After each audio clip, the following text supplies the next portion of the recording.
Hello everyone, welcome to Optusis. आज के इस वीडियो में हम CUET इंग्लिश का जो सिलेबस है, जो पार्ट ए में आपके पूछा जाता है, उसमें कैसे मैक्सिमम स्कोर इस बचे हुए समय में हम मैक्सिमम स्कोर कर पाएँ, कैसे अपने स्कोर को मैक्सिमाइज़ कर लें, क्या क्या टॉपिक पढ़ने चाहिए उसके लिए, ये सारी चीज़ डिस्कस करेंगे। बहुत ही इंपॉर्टेंट वीडियो होने वाला है क्योंकि हार्डली अब 15 to 20 डेज़ आपके बचे हुए हैं और इस 15 to 20 डेज़ में अगर आप 10 डेज़ में पर डे 1 आवर भी दे देते हैं, 10 डेज़ में 1 आवर से लेकर अगर आप 1.5 आवर भी दे देते हैं पर डे, तो आप इंग्लिश में मैक्सिमम मतलब 90% क्वेश्चन को बहुत ही आसानी से टैकल कर जाएंगे। तो बने रहिए अंत तक हमारे साथ। लेकिन उससे पहले जो लोग भी चैनल पर नए हैं या जिनके सामने से ये वीडियो पहली बार गुजर रहा है और चैनल को अभी तक उन्होंने सब्सक्राइब नहीं कर रखा है, तो वो सारे लोग चैनल को एक बार सब्सक्राइब ज़रूर कर दीजिए, जिससे हम इस तरह से आपको तरह तरह की चीज़ें आपको बताते रहें, आपको गाइड करते रहें कि आप कैसे जो है अपने स्कोर को मैक्सिमाइज़ करके अच्छी यूनिवर्सिटी में जा सकते हैं। तो इंग्लिश का जो सिलेबस है वो हमारे सामने है इस समय। अगर हम इंग्लिश के सिलेबस की बात करें तो सबसे पहले एक क्वेश्चन तो आपका पक्का बनता है कॉम्प्रीहेंशन से, इसलिए मैंने पहले कॉम्प्रीहेंशन ही लिखा।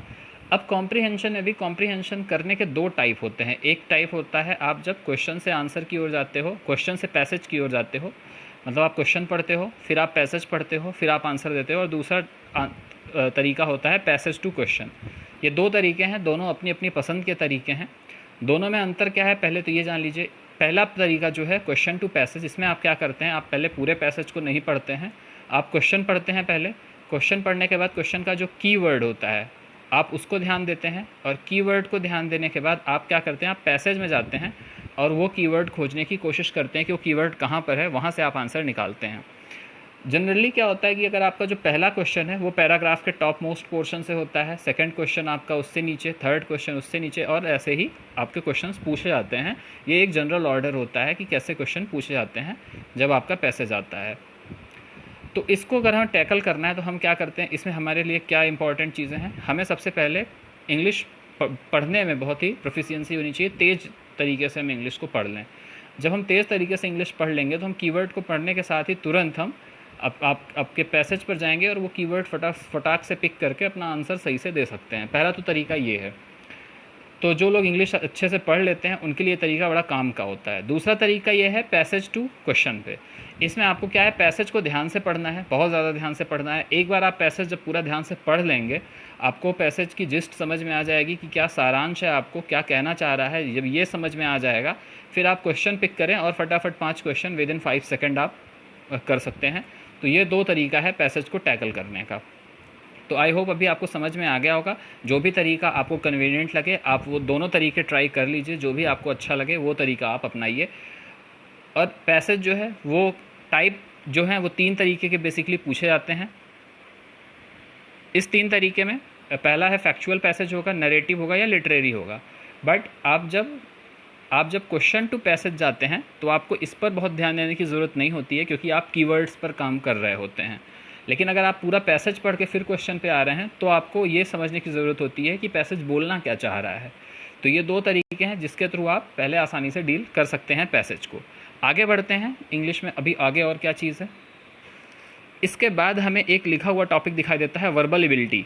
अब वर्बल एबिलिटी कहने के लिए सुनने में बहुत छोटा सा टाइप लग रहा है, बट ये बहुत ही बड़ा टाइप है और ये मेजर पोर्शन को कवर करता है। यानी इंग्लिश की पूरी ग्रामर को वर्बल एबिलिटी और अगर चूजिंग करेक्ट वर्ड, इन दो टॉपिक को हम उठा लें तो सारे के सारे आपके टॉपिक्स इसमें कवर हो जाते हैं। चाहे वो पार्ट्स ऑफ स्पीच हो, आर्टिकल्स हो, टेंस हो, या फिर वॉइस हो, नरेशन हो, उसके बाद कंडीशनल सेंटेंस है, क्वेश्चन टैग है, सब्जेक्ट वर्ब एग्रीमेंट है, ये सारी चीज़ें इस सब में आ जाती हैं। तो मैं एक बार लिख देता हूँ क्या क्या चीज़ आ सकती है इसमें आती है। इन दोनों को कंबाइन करके अगर देखें तो सबसे पहले आपकी आती है पार्ट्स ऑफ स्पीच, ठीक। फिर आपका आता है आर्टिकल, बहुत ज़रूरी टॉपिक है ये आर्टिकल्स। फिर आपका आता है वॉइस, टेंस, उससे पहले वॉइस से पहले आपके टेंस आते हैं, ठीक है। तो टेंसेस आपके आ गए। फिर आपका आता है वॉइस एंड नरेशन, मैं इसको एक साथ लिख दे रहा हूँ, ठीक, वॉइस एंड नरेशन। कंडीशनल भी बहुत इंपॉर्टेंट होता है आपका, कंडीशनल सेंटेंस। उसके बाद अगर आप थोड़ा सा और एक्स्ट्रा जाना चाहते हैं, थोड़ा सा और पकड़ बनाना चाहते हैं, तो आप क्वेश्चन टैग देख लें थोड़ा सा। क्वेश्चन टैग, हालांकि ये बहुत सारी बुक में नहीं दिया होता है, पर ये बहुत ही इंपॉर्टेंट है, कभी कभी इससे क्वेश्चन आते हैं। नेक्स्ट आप देख सकते हैं सब्जेक्ट, वर्ब, एग्रीमेंट।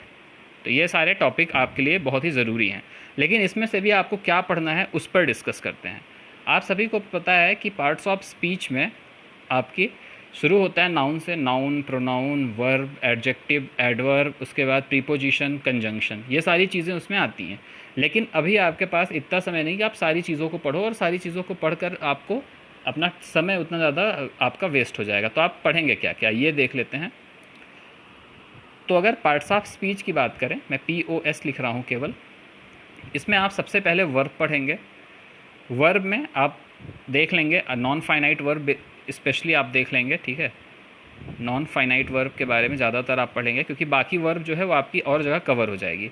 वर्ब आप ज़रूर पढ़िएगा। एडजेक्टिव और एडवर्ब, एडजेक्टिव और एडवर्ब, ये सारी चीज़ें एक एक दिन की ही हैं आपकी, आपको ज़्यादा समय नहीं लगेगा। एडजेक्टिव और एडवर्ब, ये सारी चीज़ आप कवर करेंगे। उसके बाद सबसे इम्पॉर्टेंट इसमें आता है conjunction and preposition.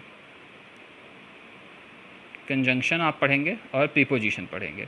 Parts of speech में आपको बस इतना ही पढ़ना है, मतलब आपको नाउन नहीं पढ़ना है, प्रोनाउन नहीं पढ़ना है, ये सारी चीज़ पढ़नी है। अगर आप इस पे 1 दिन दे रहे हैं, 2, 3, 4, 5 दिन में आपके पार्ट्स ऑफ स्पीच, या आप कह सकते हो कि 5 to 8 आवर्स में आपके पार्ट्स ऑफ स्पीच का ये पोर्शन जो बहुत ही इम्पॉर्टेंट पोर्शन है, उसमें भी खासकर आपको ये 2 चीज़, एक ये और एक ये 2 चीज़, तो ये 3 चीज़ बहुत ज़्यादा ज़रूरी है।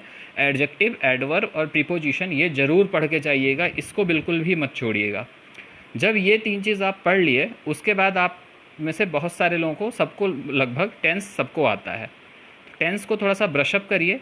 टेंस से ही रिलेटेड होता है आपका वॉइस, इसको भी ब्रशअप करिए। और इससे ही आपका, इसी से आप कह सकते हैं कि रिलेटेड है narration.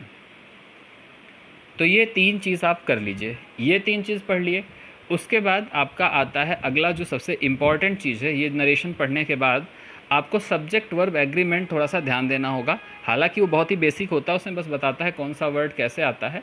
But conditional, subject, verb, agreement बहुत ही बेसिक है। अगर आप ये 3 चीज़ जब आप ध्यान से पढ़ लेंगे, तो सब्जेक्ट, वर्ब, एग्रीमेंट की भी बहुत ज़रूरत नहीं पड़ेगी। हाँ, लेकिन कंडीशनल आपको ज़रूर पढ़ना पड़ेगा, ठीक है। तो कंडीशनल आप ज़रूर पढ़ लीजिए, कंडीशनल सेंटेंसेस आप पढ़ लें। ये बहुत ही इंपॉर्टेंट टॉपिक होता है कंडीशनल सेंटेंसेस।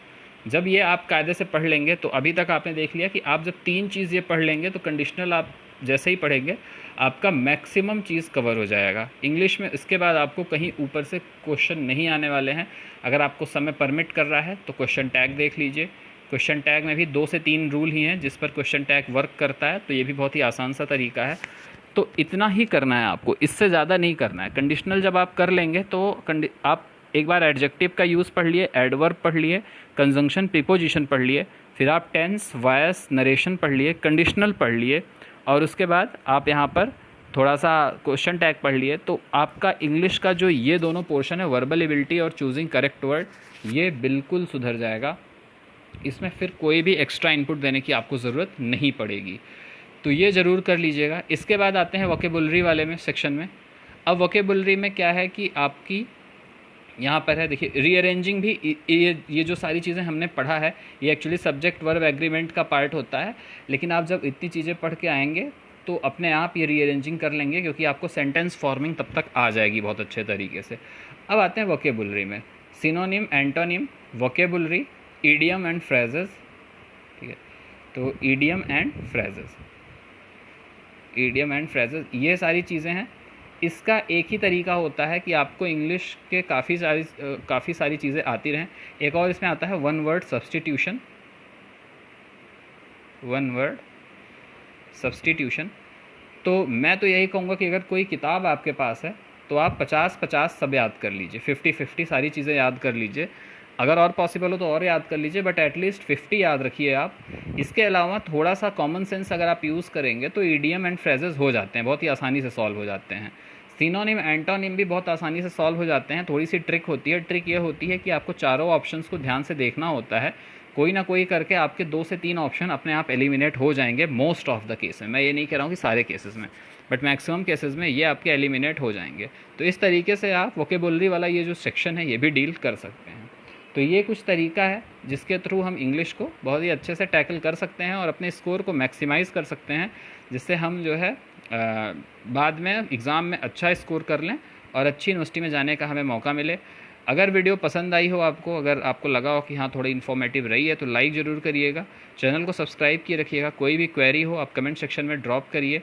अगर आप इंग्लिश का रिवीजन भी करना चाहते हो तो भी आप कमेंट सेक्शन में बताइए। अगर समय मिलेगा और शेड्यूल सेट होएगा तो हम इंग्लिश की रिवीजन क्लासेस यूट्यूब पे ज़रूर लेकर आएंगे। तो वीडियो पसंद आई हो तो लाइक ज़रूर करें, चैनल को सब्सक्राइब किए रखें। धन्यवाद।